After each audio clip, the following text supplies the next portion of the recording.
이란과 이스라엘의 분쟁, 이 상황이 갈수록 심각해지고 있죠. 간밤에는 트럼프 대통령이 미군 자산을 동원해서 이란의 핵시설을 타격하는 방안을 검토 중이다라는 CNN의 보도까지 나왔습니다. 일촉즉발의 긴장이 계속 고조되고 있다라고 볼 수 있는 부분인데요. 그러면서 밤사이에 국제 유가도 급등했습니다. 이 국제 유가 상황에 집중해 보도록 하겠습니다. 전문가 연결해서 자세한 이야기 들어보겠습니다. 신한투자증권의 이진명 연구원 전화로 연결하겠습니다. 연구원님 나와 계십니까? 네, 안녕하세요. 신한투자증권에서 정유학 산업을 맡고 있는 이진명 연구원입니다. 알겠습니다. 이 연구원님, 이쪽 전문가시니까 오늘 다양한 식견 들어보도록 하겠습니다. 사실은 어제까지만 해도 여러 나라들이 중재를 한다 이런 소식들이 전해지면서 국제 유가가 그렇게까지 오르는 그런 추세는 또 아니었거든요. 그런데 간밤에는 국제 유가가 급등을 했어요. 얼마나 변했습니까?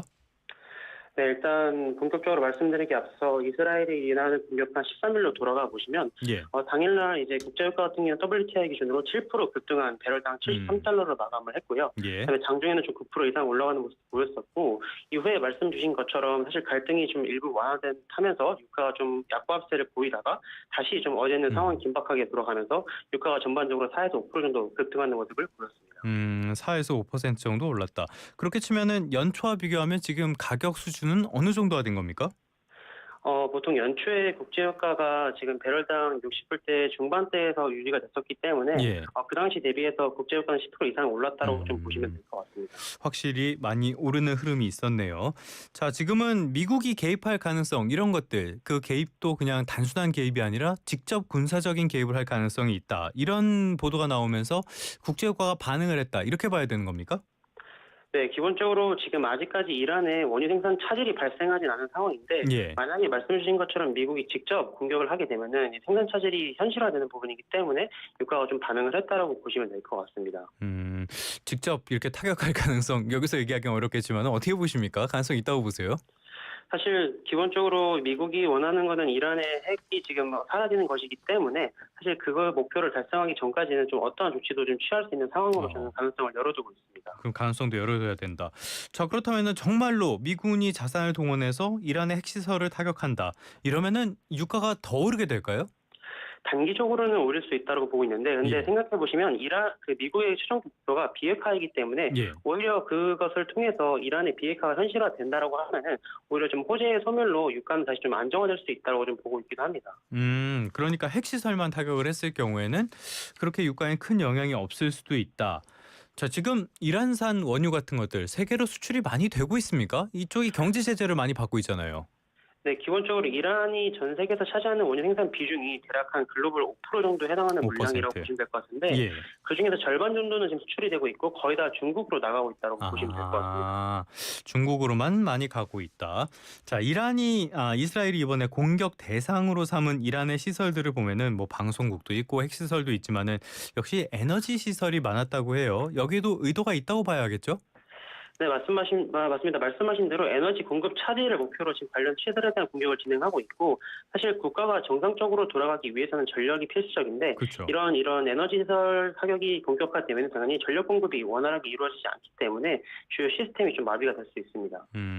그런 시스템 마비를 노리고 에너지 시설을 타격하는 것도 볼 수가 있겠다. 자, 그렇다면 이렇게 에너지 시설을 의도적으로 계속 건드린다면 이것도 국제유가를 자극하는 요소가 되겠네요. 네, 맞습니다. 다만 이란의 에너지 시설 공격으로 인한 유가의 급등보다는 뒤에서 좀 말씀드릴 호르무즈 핵 공세가 좀 더 유가 변동의 핵심 키라고 생각하시면 될 것 같습니다. 호르무즈로 바로 가보죠. 이 호르무즈가 굉장히 중요한 해상 교역의 핵심지잖아요. 그런데 지금까지 이 해협이 봉쇄한다 말은 많았는데 실제로 봉쇄된 적은 없었단 말이에요. 만약에 이번에 정말 봉쇄에 들어간다. 그렇다면은 이거 유가는 굉장한 타격을 받게 되는 거 아닙니까?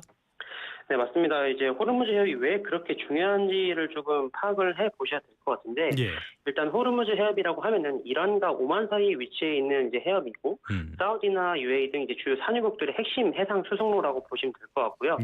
지금 이 호르무즈 해협을 통과하는 전체 석유의 물동량은 글로벌 전체 석유 소비의 대략 한 21%에 해당하는 상당한 물량이기 때문에 봉쇄가 가장 중요한 지금 이슈라고 보시면 될 것 같습니다. 제가 앞서서 봉쇄된 적이 없다라는 말씀을 드렸는데 이번에는 정말 봉쇄에 들어갈 가능성 이런 것들은 어떻게 보십니까? 실제로 어제 뭐 일부 봉쇄 얘기가 나오기도 했었기 때문에 지금 가능성이 굉장히 좀 높아 보이는 상황이고요. 만약에 이 호르무즈 해협이 봉쇄가 된다라고 하면은 글로벌 석유 소비의 20%에 해당하는 대략 한 2천만 배럴 정도가 공급 차질이 일시적으로 발생하는 것이기 때문에 굉장히 좀 유가 같은 경우는 $100 이상까지도 갈 수 있는 시나리오를 열어야 된다고 좀 보고 있긴 합니다. 월가 일각에서는 $120 이상까지도 갈 수 있다라는 이야기가 나오는데 사상 네네. 최고치가 얼마였습니까? 사상 최고치는 과거로 좀 2000년대 초반으로 돌아가셔야 되는데 그 당시에 한 140불까지도 갔었고요. 근데 이제 140불. 예. 네네. 근데 결국에 호르무즈 해협 봉쇄 자체도 그 당시만큼의 임팩트를 발생할 수 있는 이슈이기 때문에 실제 봉쇄가 된다고 하면 굉장히 좀 유가에 큰 타격이 입을 수밖에 없다라고 보시면 될 것 같습니다. 2000년 초라고 말씀해 주셨는데 이때 무슨 일이 있었습니까? 그 당시에는 이제 그 석유 파동도 있었고 이제 글로벌 금융위기 이후에 중국이 대규모로 경기 부양책을 쓰면서 조금 더 수요가 견인한 좀 업사이클이 발생을 했다라고 보시면 될 것 같습니다. 알겠습니다. 여러 가지 좀 우려가 될 수밖에 없는 상황이긴 한데 그렇다고 해도 지금 트럼프가 이란에 대해서 말로 맹공을 퍼붓고 있지만 그렇게 되도록 내버려 두지 않을 거다라는 전망도 나오는 것 같아요. 당장 이렇게 유가가 오르면 트럼프가 당선될 수 있었던 이 물가 문제 이걸 또 자극해가지고 내년 중간 선거에서 한 방 얻어맞을 수 있다 이런 분석이 나오기 때문인데요. 이런 측면에서는 전망을 어떻게 볼 수 있을까요? 네, 일단 트럼프 정부에서 가장 지금 중요하게 생각하는 부분 중에 하나가 인플레이션이고 트럼프 입장에서도 유가를 낮추는 것이 인플레 완화의 핵심이기 때문에 이런 부분을 좀 중요하게 보고 있는 상황입니다. 이런 부분들을 고려하기 때문에 어떤 정책적인 판단에도 영향을 미치게 될 것 같은데 또 관심이 쏠렸던 곳 가운데 하나가 사우디아라비아예요. 이쪽에서도 기름이 많이 나오기 때문인데 이스라엘이 이란을 공격하기 며칠 전에 사우디가 증산을 원한다라는 보도가 나왔을 때 그때는 얘네가 갑자기 왜 이러지 이런 이야기들 많았거든요. 그런데 트럼프 행정부의 압박 때문에 사우디가 그런 결정을 한 게 아니었냐 지나고 보니까 네네. 이런 분석도 나온단 말이에요. 이 부분에 대해서 어떻게 보십니까? 그런 분석이 나오게 된 배경을 좀 말씀을 드려야 될 것 같은데 예. 이제 트럼프가 작년에 이제 선거에서 계속해서 강조했던 부분들이 드릴 베이비 드릴이라고 해서 즉 이제 네. 수출을 더 많이 해서 생산량을 늘려서 유가를 낮출 거다라는 공약이었다고 보시면 될 것 같습니다. 근데 되게 아이러니하게도 지금 미국의 원유 생산량은 정체가 되고 있는 모습을 보이고 있는데요. 그렇게 되고 있는 이유가 지금 이란 이스라엘 사태 이전에 WTI가 보통 한 60불대 초반까지 하락을 했었죠. 예. 근데 이 미국의 셰일 업체들의 손익분기점, 생산 손익분기점이 해당되는 부분들이 60불대 초반이었기 때문에 미국의 셰일 업체들이 유가 하락으로 생산량을 못 늘렸기 때문이라고 좀 보시면 될 것 같습니다.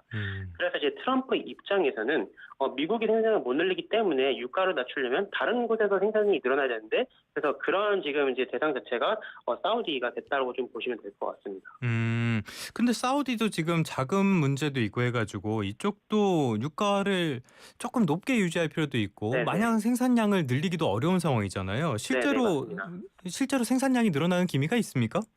네, 실제로 지금 생산량이 늘어나고 있고요. 사실 이 오펙, 사우디 같은 경우는 오펙의 가장 맏형 역할을 하고 있는 상황인데 사실 오펙이 22년도부터 감산을 지속을 해오고 있는데요. 근데 오펙이 감산을 하는 궁극적인 목적은 유가를 컨트롤하기 위해서 감산을 하고 있다고 보시면 될 것 같습니다.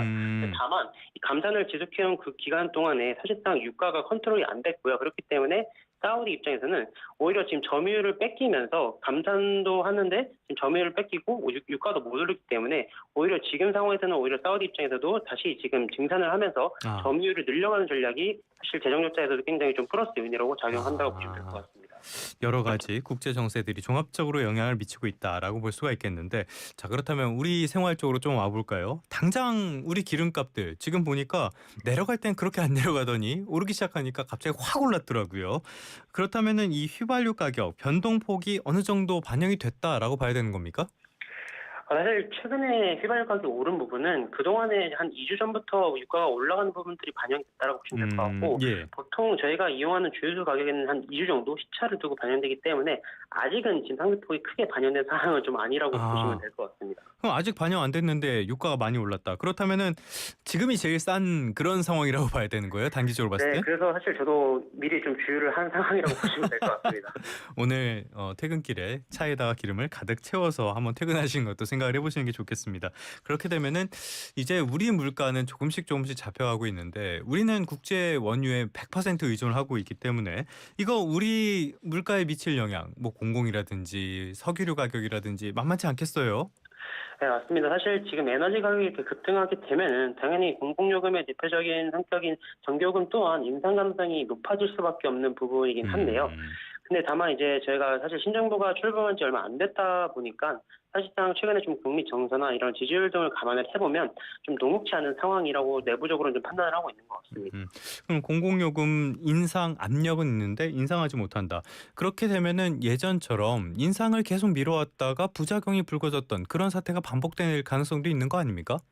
네, 맞습니다. 사실상 실제로 인상을 해야 되지만 인상을 못하게 되면은 당연히 기업단에서 이제 실적이 되게 부정적으로 작용할 수밖에 없고 그런 것들이 계속 적자가 좀 누적되는 부분으로 이어지고 있는 것 같습니다. 한전 같은 데에서 또 이거 채권 왕창 발행하는 거 아니에요? 그럴 가능성도 충분히 있겠죠. 네. 이것도 그러면은 시장이 또 불안해질 텐데 이것도 걱정되는 부분이네요. 당장 업계에도 미칠 여파가 많을 것 같아요. 어떤 업종들 우리가 눈여겨봐야 됩니까? 기본적으로 제가 담당하고 있는 정유화학 쪽에 대한 내용을 좀 말씀을 드려보면 예. 일단 정유업계 같은 경우는 기본적으로 유가가 상승하게 되면 사실상 뭐 휘발유나 뭐 항공유나 납사 같은 석유 제품 가격이 후행적으로 같이 오르기 때문에 이 정유사들의 이익 지표인 정제 마진이 올라가는 게 일반적이긴 합니다. 사실 예. 그래서 그런 부분이 지금 나타났었고요. 근데 다만 지금처럼 단기간 내 유가가 급등하는 구간에서는 오히려 급등에 따른 수요 위축이 발생할 수 있는 부분이기 때문에 정제 마진이 오히려 조금 더 악화될 수 있는 상황이 연출이 될 수 있고 이런 것들이 결국에는 기업 실적에는 조금 더 부정적으로 작용할 수 있다고 보시면 될 것 같습니다. 실제로 정유업계들 주가 흐름은 어땠습니까? 사실 정유업계 주가 같은 경우는 사실 유가에 조금 더 민감하게 반응하기 때문에 예. 유가 급등에 따라서 주가는 최근에 좀 올라가는 모습을 보이고 있는 상황인데요. 결국에 실적 같은 경우는 저희가 후행적으로 확인할 수 있는 부분이기 때문에 향후에 조금 주가 하락 요인으로 작용할 수 있다고 좀 보시면 될 것 같습니다. 정유업계도 있고 석유화학 업계도 있을 것이고 그 외에 뭐 나머지 기업들은 유가가 오른다는 거는 모두 다 악재로 작용할 수밖에 없을 것 같은데 일단 정부에서는 석유 비축량 이거 충분하다 아직은 괜찮다 이렇게 이야기를 하는데 연구원님 보시기에는 정말 괜찮은 상황입니까? 일단 말씀해주신 것처럼 정부에서는 이에 대해서 좀 비축량을 미리 확보를 해놓고 있는 상황이고 예. 이 석유 수급 안정을 위한 조치들을 사실 사전에 취하고 있는 상황이기 때문에 일단은 지금 긴밀하게 상황을 모니터링하면서 지금 대응을 하고 있는 걸로 저는 파악을 하고 있습니다. 그러면 지금까지는 괜찮다고 쳤을 때 그렇다고 해서 이게 장기화되면은 우리에게 영향이 당연히 없을 수는 없을 거 아니에요. 정부가 챙겨야 할 사안들 어떤 게 있을까요? 당연히 단기적으로는 지금 석유 비축량에 대해서 모니터링을 해야 될 것 같고 그다음에 이제 지금 해운 쪽에도 차질이 발생하고 있는 상황이기 때문에 이런 쪽에서 향후 조금 이제 뭐 대체 루트를 마련한다든지 이런 것들을 지금 정부 차원에서도 계속 고려를 해야 된다고 보고 있습니다. 대체 루트를 마련해야 된다. 자, 이 이야기는 우리가 특정 지역에 이 원유를 너무 의존하고 있다라는 뜻도 될 수 있을 것 같은데 우리 여전히 중동 쪽에 의존하는 게 굉장히 크죠? 네, 맞습니다. 사실 지금 그 평균적으로 저희 국가별 원유 수입 비중을 보면은 중동산 도입 비중이 대략 한 60에서 70% 절대적인 상황인데 예. 사실 이거는 제가 조금 더 디테일하게 설비에 대한 그 내용을 조금 더 부가 설명을 드리도록 하겠습니다. 일단 이 저희가 흔히 알고 있는 유종이 WTI, 브렌트, 두바이 이렇게 세 가지 유종이 있는데요. 국내 정유사들이 갖고 있는 정제 설비에 적합한 유종은 그 세 개 유종 중에서 두바이유가 가장 적합합니다. 그래서 절대적으로 중동산 원유를 좀 많이 쓸 수밖에 없는 부분이 좀 있기도 합니다. 그런데 그러면은 다른 거를 넣으면은 정제가 잘 안 되는 거예요? 추가적인 설비가 사실 필요한 거죠. 그 성분이 달라서 그렇습니까? 이것도 네, 재밌네요, 이거는. 네네. 그렇기 때문에 여전히 우리는 중동에 많은 의존을 하고 있다. 그런데 중동 쪽에서 자꾸 저렇게 시끄러우니까 빨리 다변화를 하는 조치도 필요해 보이긴 합니다. 업계 쪽에서 가장 걱정되는 부분, 아까도 여러 업계를 말씀을 드리면서 살짝 말씀을 드렸는데 지금 안 그래도 곡소리 나고 있는 데가 하나 있어요. 바로 석유화학 업계인데 이쪽은 진짜 지금 죽을 맛이잖아요. 이거 분쟁이 장기화되면은 우리나라 석유화학 업계 완전히 고사하는 거 아닙니까? 일단 화학 업황 같은 경우는 이제 21년 상반기 이후부터 다운 사이클이 진행이 되고 있다고 좀 생각을 하고 있는데요. 예. 이렇게 다운 사이클이 진행된 요인이 크게 세 가지입니다. 첫 번째로 22년도에 러시아 우크라이나 전쟁이 발발을 하면서 유가가 급등을 했죠. 그래서 이에 따른 원가 부담이 굉장히 올라갔었고 두 번째는 글로벌 화학수에서 가장 높은 비중을 차지하고 있는 중국의 화학수요가 둔화된 부분이 두 번째 요인이었고 세 번째 같은 경우는 공급단에서 이 중국 중심의 이제 증설 물량이 대규모로 지금 시장에 출회가 되면서 이 공급 가액까지 지금 펼쳐지면서 이 3중고가 다운 사이클을 야기했다라고 보시면 될 것 같습니다. 여기서 추가적으로 이 화학업계 같은 경우는 보통 유가에서 파생이 되는 납사라는 소비 제품을 원재료로 사용하는데 당연히 지금처럼 글로벌 화학 수요가 부진하고 공급 부담이 심한 상황에서 원가마저 오르게 된다고 하면 당연히 수익성에 굉장히 좀 악재로 작용한다고 보시면 될 것 같습니다. 이 나프타가 원료인데 이 가격이 오를 가능성이 있으니까 수요와 공급 밸런스도 안 맞는데 공급은 완전히 과잉 상태고 굉장히 우리 석유화학 기업 측면에서는 이중고가 아니죠? 몇 중고야? 아무튼 굉장히 어려운 삼중고 이상이 돼버린 것 같은데 자 그렇다면은 지금 주가라든지 실적 흐름은 별로 안 좋았겠어요? 사실 국내 대표적인 화학업체인 롯데케미칼이나 대한유화나 여천NCC 같은 업체들 같은 경우는 계속해서 적자 기조가 지속이 되고 있는 상황이고요. 특히나 지금 미분기 같은 경우도 원래는 사실 유가가 조금 하락 추세로 가면서 조금 원가 부담이 완화되는 그림으로 예상을 했었는데 지금 단기간 내 유가가 좀 급등을 하면서 지금 나프타 가격도 지금 거의 600불대 한 620불 정도로 급등을 한 상황이기 때문에 원가 부담이 다시 좀 올라가는 상황이라고 보시면 될 것 같습니다. 2분기도 안 좋을 것이다. 그렇다면은 이게 중동 분쟁 이런 것들까지 고려했을 때 올해 전체로 전망을 해보면 좀 어떻습니까? 올해 전체로 사실 전망을 해보면 아까 말씀드렸던 세 가지 요인들이 가장 중요할 거라고 보시면 될 것 같고요. 예. 첫 번째가 이제 유가 흐름, 두 번째가 중국의 수요, 세 번째가 이제 공급에 대한 부분인데 말씀드린 것처럼 첫 번째 유가 같은 경우는 지금 워낙 좀 리스크가 큰 상황이기 때문에 원가 부담이 높아질 수 있는 부분이 있고 두 번째로 중국 수요 같은 경우는 사실 지금 미중 분쟁이 여전히 진행이 되고 있는 상황, 아직까지 갈등이 봉합이 안 되고 있죠. 이런 부분들은 다 확실히 좀 수요에는 부정적으로 보고 있는 상황이고요. 다만 저희가 한 가지 조금 긍정적으로 볼 수 있는 부분 중에 하나는 지금 중국 정부가 계속해서 부양책의 강도를 높이고 있는 부분이기 때문에 이렇게 중국 부양책이 강하게 펼치게 된다고 하면은 좀 화학 수요에는 그래도 긍정적으로 작용할 수 있다고 좀 보시면 될 것 같습니다. 일부 기대할 부분도 있는데 그렇다면은 지금 시점에서 주가가 많이 내리긴 했잖아요. 네, 그렇다고 맞습니다. 봤을 때 지금도 아직은 사기에는 조금 부담스럽다고 봐야 되는 겁니까? 석유화학은? 사실 저희가 주가를 얘기를 할 때는 주가 레벨이 어느 정도까지 떨어졌는지도 중요한 상황인데 지금 국내 화학업종들의 이제 흔히 말하는 저희가 밸류에이션, 멀티플 가치를 봤을 때는 거의 역사적 최하단 수준까지 내려오고 있는 상황이기 때문에 사실상 주가가 추가적으로 하락할 가능성은 저는 크지 않다고 보고 있고요. 그리고 아까 말씀드렸던 이런 플러스 긍정적인 요소들로 인해서 이 주가 상승도 충분히 가능하다고 저는 보고 있긴 합니다. 일단은 이제 조금 추세를 지켜볼 필요는 있어 보여요. 말씀하신 대로 역사적인 저점이라고 하니까 이 저가 매력도 무시할 수 없는 매력이죠. 지금 그러다 보니까 국내 기업들 사이에서 이른바 빅딜이 성사될 가능성 이런 이야기도 나오는 것 같아요. 가능성 있다고 보십니까? 네, 맞습니다. 가장 최근에 지금 나온 것이 롯데케미칼과 HD 현대해상의 대선살기 통합 이슈인데요.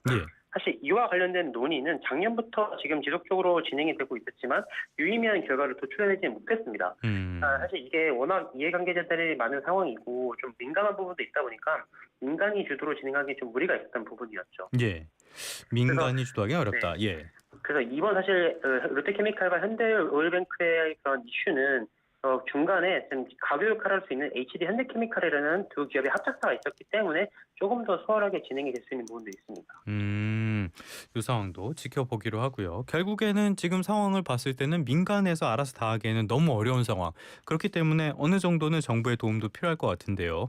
이재명 대통령 역시 석유화학과 관련해서 공약을 내놨었어요. 어떤 내용들이 있었습니까? 일단 석유화학 특별법이라고 해서 좀 관련된 세제 지원이나 좀 이제 비용 간에서의 보전을 할 수 있는 그 법안들을 발의한 상황인데 결국에 가장 필요한 부분은 이 설비 통폐합이나 이 구조조정 과정에서 발생할 수 있는 비용과 관련된 지원, 특히나 이제 공정거래법 같은 법 관련된 지원이라고 좀 보고 있긴 합니다. 구조조정 과정에서 당연히 많은 비용이 발생할 테니까 이런 부분의 지원이 굉장히 필요하다. 석유화학 특별법 언급을 해주셨는데 여기에는 어떤 내용들이 들어가는 걸로 알려져 있습니까? 기본적으로 이제 아까 말씀드린 세제 관련된 부분에 대한 지원이 좀 가장 주된. 이게 여기에 들어가는군요. 네, 맞습니다. 네네. 그리고 추가적으로 사실 공정거래법 상으로 지금 석유업체들이 만약에 인수합병이나 구조조정을 하게 되면은 이런 공정거래법 이슈가 걸려질 수 있는 부분이기 때문에 이와 관련된 특별법을 통해서 이런 특별 산업 같은 경우는 조금 더 이제 면제해준다든지 이러한 조치를 좀 취할 수 있다고 보시면 될 것 같습니다. 그럼 공정거래법 이슈, 그 다음에 구조조정 과정에서 비용을 지원하거나 세제 혜택을 주는 거, 이 정도면은 충분한 겁니까? 다른 대책이 더 있어야 되는 겁니까? 사실상 충분하진 않은데요. 근데 사실 지금 화학 업종 자체가 워낙 지금 어려운 구간을 보내고 있는 상황이기 때문에 이러한 부분들만 사실 나온다고 하더라도 뭐 기업 단에서는 조금 숨통을 트일 수 있는 부분으로 작용할 수 있다고 좀 보시면 될 것 같습니다. 참 여러모로 아무리 안 그래도 어려운 우리 경제 갖가지 외부에서의 변수, 악재까지 덮치고 있는 것 같습니다. 잘 슬기롭게 이겨낼 수 있었으면 좋겠습니다. 지금까지 신한투자증권 이진명 연구원과 함께했습니다. 오늘 말씀 고맙습니다. 네, 감사합니다. 이거 LG 맞죠?